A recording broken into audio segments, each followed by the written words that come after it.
ராமநாதபுரத்தில் ஆடி அமாவாசை தினத்தை ஒட்டி அக்னி தீர்த்த கடற்கரையில் குவிந்த லட்சக்கணக்கான பக்தர்கள் முன்னோர்களுக்கு தர்ப்பணம் கொடுத்து வழிபாடு செய்தனர்.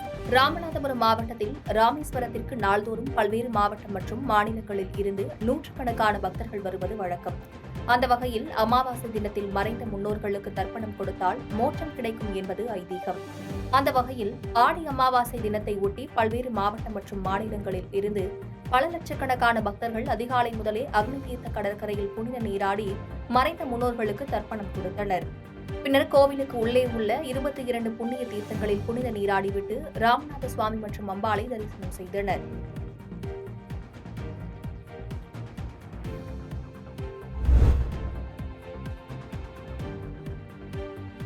தேனி மாவட்டம் பெரியகுளம் வராக நதியில் ஆடி அமாவாசையை முன்னிட்டு பொதுமக்கள் புனித நீராடி முன்னோர்களுக்கு தர்ப்பணம் கொடுத்து வழிபாடு செய்தனர்.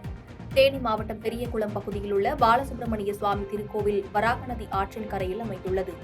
இன்று ஆடி அமாவாசையை முன்னிட்டு பெரியகுளம் மற்றும் சுற்றியுள்ள பகுதிகளில் உள்ள ஏராளமான பொதுமக்கள் வராக நதி ஆற்றில் தங்களின் முன்னோர்களுக்கு வழிபாடு நடத்தி தேன், பால், பச்சரிசி, வாழைப்பழம், எள் போன்ற பொருட்களை கொண்டு தர்ப்பணம் செய்து முன்னோர்களை வழிபட்டனர்.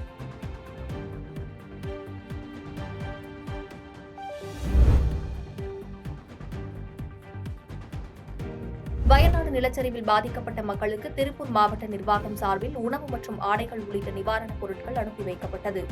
வயநாடு நிலச்சரிவால் ஏராளமான பொதுமக்கள் தங்கள் வீடு மற்றும் உடைமைகளை இழந்து தவித்து வரும் நிலையில் தமிழக அரசு சார்பில் நிவாரணப் பொருட்கள் அனுப்பி வைக்கப்பட்டு வருகிறது. அதன் ஒரு பகுதியாக திருப்பூர் மாவட்ட நிர்வாகம் சார்பில் சேகரிக்கப்பட்ட உணவுப் பொருட்கள் மற்றும் ஆடைகள் என நிவாரணப் பொருட்கள் 2 லாரிகள் மூலமாக வயநாடு பாதிக்கப்பட்டவர்களுக்கு அனுப்பி வைக்கப்பட்டது.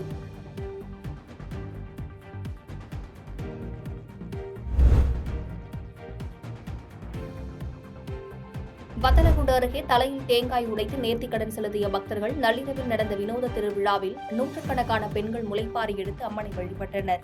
திண்டுக்கல் மாவட்டம் வத்தலகுண்டு அருகே உள்ள அழகாபுரி கிராமத்தில் அமைந்துள்ள ஸ்ரீ மகாலட்சுமி கோவில் ஆடி திருவிழா வெகு விமர்சையாக நடைபெற்றது.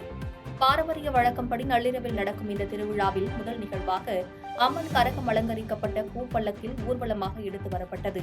இந்த ஊர்வலத்தில் நூற்றுக்கணக்கான பெண்கள் பங்கேற்று முளைப்பாரி எடுத்து வந்தனர். இதனைத் தொடர்ந்து திருவிழாவில் முக்கிய நிகழ்வான தலையில் தேங்காய் உடைக்கும் நிகழ்ச்சி நடைபெற்றது. இதில் திரளான பக்தர்கள் பங்கேற்று நேர்த்திக்கடன் செலுத்தினர்.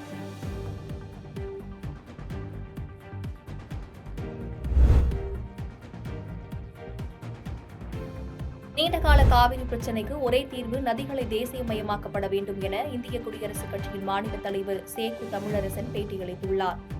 வேலூரில் இந்திய குடியரசுக் கட்சியின் மாநில மற்றும் மாவட்ட நிர்வாகிகளின் ஆலோசனைக் கூட்டம் அக்கட்சியின் மாநில தலைவர் சேக்கு தமிழரசன் தலைமையில் நடைபெற்றது.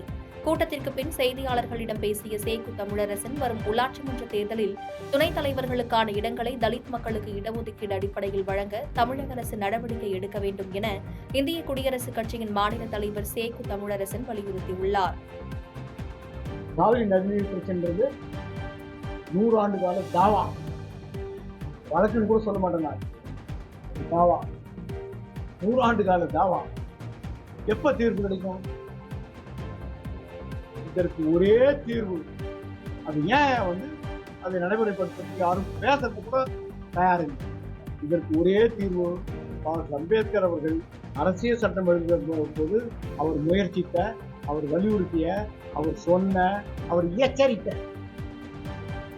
அவர் வலியுறுத்திய, அவர் எச்சரித்த நதிகளை தேசிய உடைமையாகும். பாதகம் செய்பவரை கண்டால் நாம் பயங்கொள்ளலாகாது பாப்பா, மோதி மிதித்து விடு பாப்பா, அவர் முகத்தில் உமிழ்ந்து விடு பாப்பா. அண்மை செய்திகளை உடனுக்குடன் தெரிந்து கொள்ள இணைந்திருங்கள் இயம்நாடு தொலைக்காட்சியுடன்.